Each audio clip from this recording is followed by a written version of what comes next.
Listen in. We knew the other side would be motivated, well-funded, and organized. Virginians, I really wanted to win this one because Virginia's safety has always been my mission. I have such reverence for our laws. I know I'm the first child of an immigrant ever elected as Attorney General. As many of you all know, my family from Cuba. It's a different type of candidate that's run for Attorney General before, and oftentimes when I travel to rural parts of the state, they would say, "What kind of name is Miyares anyway?" And I'd say, "Well, it's a Southern name." Really deep South. But I became a lawyer because of someone who's not here tonight, my Uncle Angel Miyares, who when he was a young man in Cuba was taken away in the middle of the night, suffered the humiliation of a mock execution. He always taught me the reverence of what our country is, that we're rules of law, not men. After law school, I found my way to being a prosecutor. I sat with the victims. I fought in court. It was the most fulfilling job I've ever done in my career. Thank you to Harvey Bryant and Colin Stolley. It was the most fulfilling job of my career until you, Virginia, made me the top law enforcement official in Virginia. What an honor. What an honor it is to be your Attorney General. Now, my most important advisor is here, my wife, Paige. Please give her a round of applause.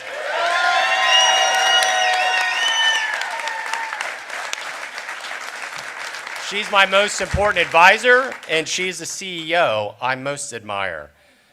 Please also give a round of applause to the diamonds of my heart, my daughters, Gabriella and Sophia. My daughter, Elena, is at dress rehearsal tonight. She can't be here, but thank you all.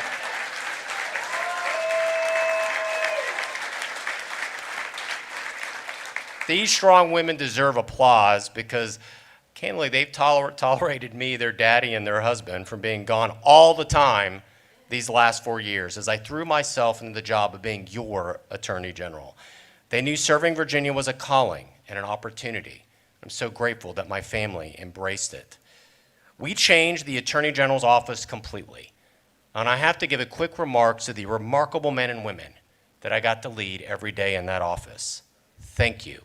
It was a true honor to be your Attorney General. You all are an extraordinary group of men and women. And every day we said that we were going to make the safety of Virginians our mission. The Attorney General's office we inherited was weak and a soft office, focused more on politics. But we made it focused on where the victims should always come first, where crime fighting was our #1 priority and public safety was the objective every day that we worked. I would not have been able to do what we did, like Project Ceasefire, which flooded our highest crime areas with crime-fighting assets and prosecutors, and it worked. I am so proud of the work we've done, being the #1 state in the drop of addiction deaths of any state in the entire country. Thank you. We stood with law enforcement, and we made it clear. We made it clear so as long as I ran the office of the Attorney General, yes, we would back the blue. Police knew that if they did their jobs, I had their backs. That's the only way to keep our law-abiding families safe in their homes and on their streets. But getting tough is not just about prosecuting and policing. It's also recognizing that the family unit is the key to our safety and security, and realizing the Commonwealth of Virginia has to do the right thing and set the right example. We went after those fentanyl dealers and prosecuted enough fentanyl off the streets of Virginia that would have saved the lives of 7 million Virginians. We launched One Pill Can Kill as well to educate our kids. We went after the big pharmaceutical companies that had pushed OxyContin into so many of our communities and treated Virginia like it was a chemistry experiment. I defended the laws of Virginia in court, and I did not care one iota about partisan politics. But there was another duty I took great pride in, and it's not the job description of the Attorney General as all. It's when I travel around the state to meet our new Americans.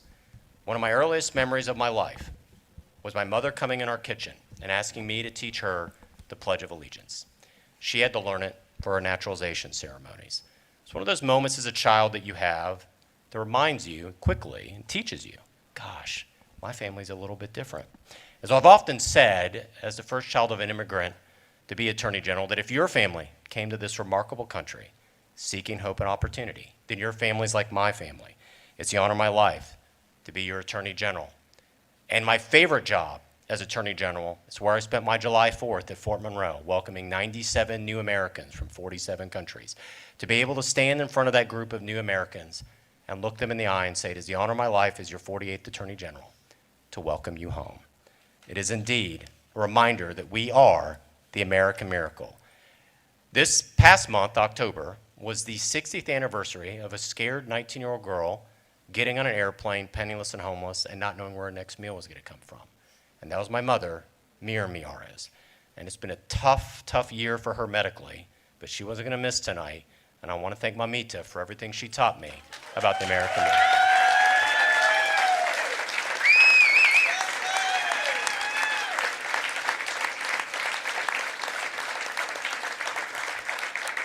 She faced down Castro and so much in life, and she's been an incredible example for me. Now, one of the things I'm most proud of about this campaign is that we won so many votes from the freedom seekers of Virginia. People who hailed from countries all over the globe came up to me on the campaign trail, whether they were from Nicaragua or from Vietnam or from China, to tell me how excited they were to support our campaign. And I was honored to have their confidence. And I will work to keep these new Republican voters in my party every day after today. Listen, Virginians, politics is like a pendulum. The public sentiment swings one way and then the next. Tonight, it swung a little bit too far in the wrong direction, in my opinion. And folks, it will swing back. It always does. The Democrats that have won tonight need to remember that as they govern. The people of Virginia do not want an extreme agenda. They do not want a government that divides us. They do not want a partisan radical approach out of the people they are sending to Richmond. They want both parties to work together. I keep a sign in my office in Richmond. I see it every day when I sit at my desk. It's my favorite quote from Thomas Jefferson, and it is this: I have never found a difference of opinion in politics, in philosophy, or religion as cause to withdraw from a friend. It's just the idea that we're so much more than our political divides. We are Americans. And a wise Marine once told me that if you walk at Arlington National Cemetery and you see those crosses and those stars of David's, you do not see an R or a D next to anyone's name. And to never forget that someone that thinks differently than you politically has literally died for this remarkable country.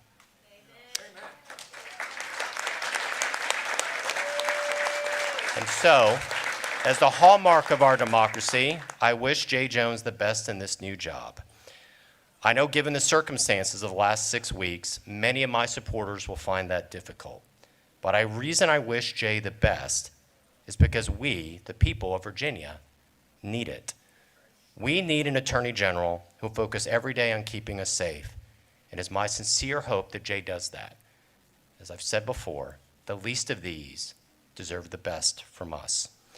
Folks, I do not know what my next chapter will be, but my chapter is not over. And Virginians, Republicans, we are down, but we're not out.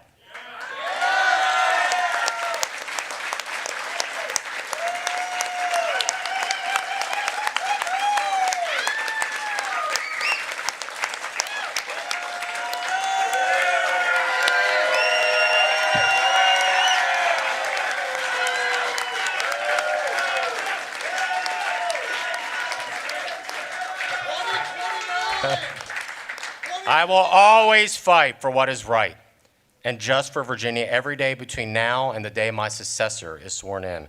And I will never stop believing and working for Virginia, because I've always said that Virginians, you deserve a government as good and as decent as you are, that is civil and fair as the people of our Commonwealth.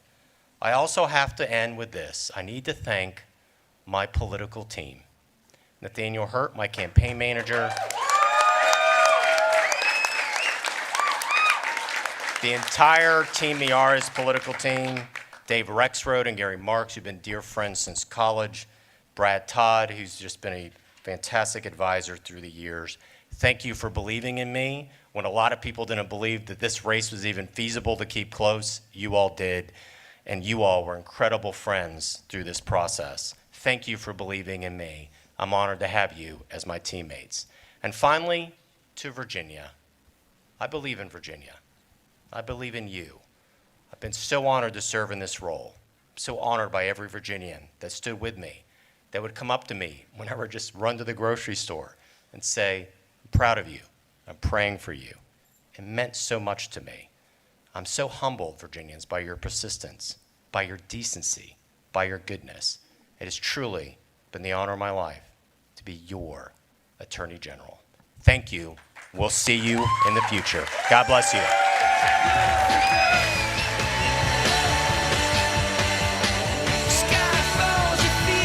Acceptance speech from Attorney General Jason Miyares, now the outgoing Attorney General, losing his re-election bid to Jay Jones in a hard-fought battle that got rather contentious over the last 6 weeks, especially after we learned more about those text messages that were sent by Jay Jones some years ago.